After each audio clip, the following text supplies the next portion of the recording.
அடர்ந்த காடுகளுக்கு நடுவுல இப்படி ஒரு அதிசயமா?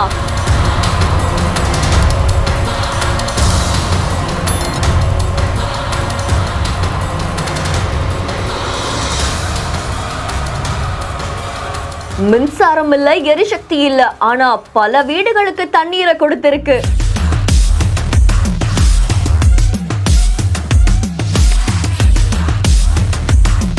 சுத்தி மலை, நீர்வீழ்ச்சி, இப்படி ஒரு சொர்க்கம் இந்தியால எங்க இருக்கு?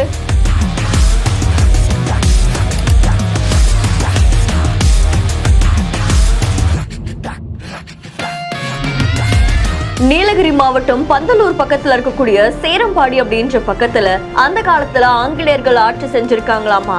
அப்ப அங்க இருக்கக்கூடிய எஸ்டேட்களுக்கும் தொழிலாளர்களுடைய குடியிருப்புகளுக்கும் தண்ணீர் தேவை அப்படின்னா காடுகள்ல இருக்கக்கூடிய நீர்வீழ்ச்சியில தான் போய் தண்ணீர் எடுத்துட்டு வந்திருக்காங்க. அப்போதான் அங்க இருக்கக்கூடிய ஆங்கிலேயர்கள் ஹைட்ராம் அப்படின்ற ஒரு இயந்திரத்தை வடிவமைச்சிருக்காங்களாமா.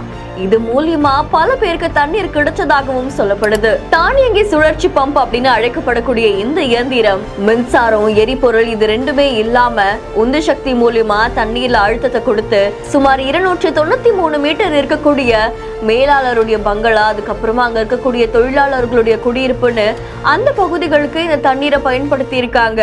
நீரோடைகள் அமைக்கப்பட்டிருக்கக்கூடிய தொட்டியோடைய அளவை வச்சு அதுல தண்ணீரை சேமிச்சு அதுக்கப்புறமா இந்த ஹைட்ராம் பம்ப் மூலியமா பல இடங்களுக்கு தண்ணீரை பகிர்ந்திருக்காங்க. அந்த காலத்துல இப்படி ஒரு விஷயத்தை கண்டுபிடிச்சது பலரையும் ஆச்சரியத்துல ஆழ்த்தி இருக்கு. சுமார் 1796ஆம் ஆண்டுதான் இந்த ஒரு பம்பை வடிவமைச்சிருக்காங்க அப்படின்னு சொல்லப்படுது.